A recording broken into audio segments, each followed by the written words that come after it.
How do I create?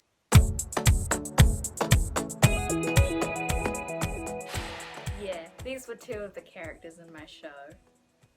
I really like using props as characters. Oh, I guess I should introduce myself. My name is Zoë Christall, and I was in TAHI 2019 as one of the Hatch students, so I was one of the student showcases.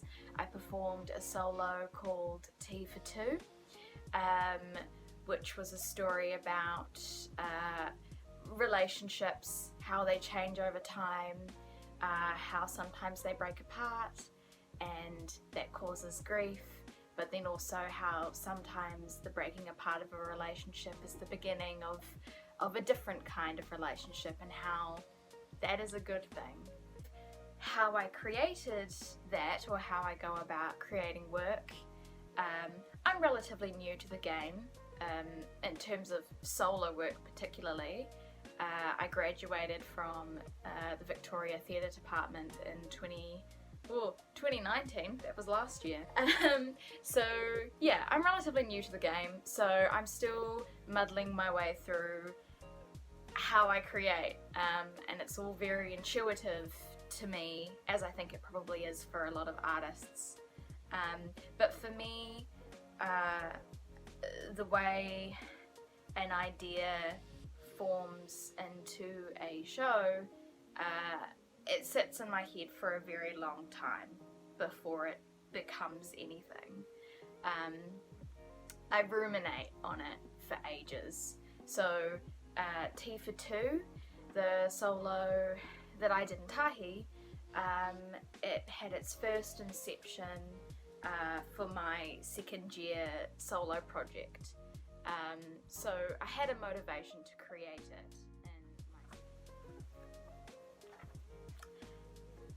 How do I create? Well, first I ruminate. A seed sprouts in my mind, and to make it great, I have to wait for it to grow, wait for it to show some leaves and then some flowers, and then I'll know it's time to put in the hours.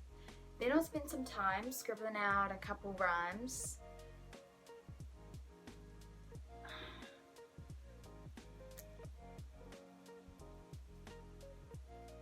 And then I'll inevitably get stuck.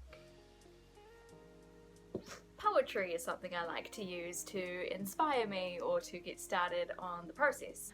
Also with poetry, I just think it's fun. Like, it's really rhythmic, and fun to perform because it's so rhythmic. That's just me. From there, with poems, like particularly with Tea for Two. Tea for Two began as a poem, literally, that I'd written to work through stuff that was happening in my mind, and then when the poem was there, I was like, oh my god, this could work as a show. Why not? So yeah, from a poem, for me, I will start drawing the images from that poem. As I start with a poem or a text or an image, and then I start to draw more images out of that and basically go, okay, what objects around the room can I turn into other things? And what delusion can I bring the audience into with me? And from there I just pile those images on, and that suddenly whatever I'm trying to say has been completely lost in metaphor. So then I have to start stripping it back through the scariest process that anyone can go through while they're creating anything, and it is the process of getting feedback. That voice in your head going, you can't show it to anyone until it's perfect. Yeah, that was a hard hurdle to jump, particularly as a solo artist. Asking for help is a hard thing to do because you think to yourself, oh, I'm a solo artist, so I have to do it by myself, which is not true. You don't know what you don't know, but other people know what you don't know, and I think that's really valuable. I think a really interesting question that you have to ask yourself as a solo artist is like, why is the work a solo work as opposed to like an ensemble told story, especially when there are multiple characters? Why did I have 2 mugs and a coat stand on stage when I could have had 3 other actors?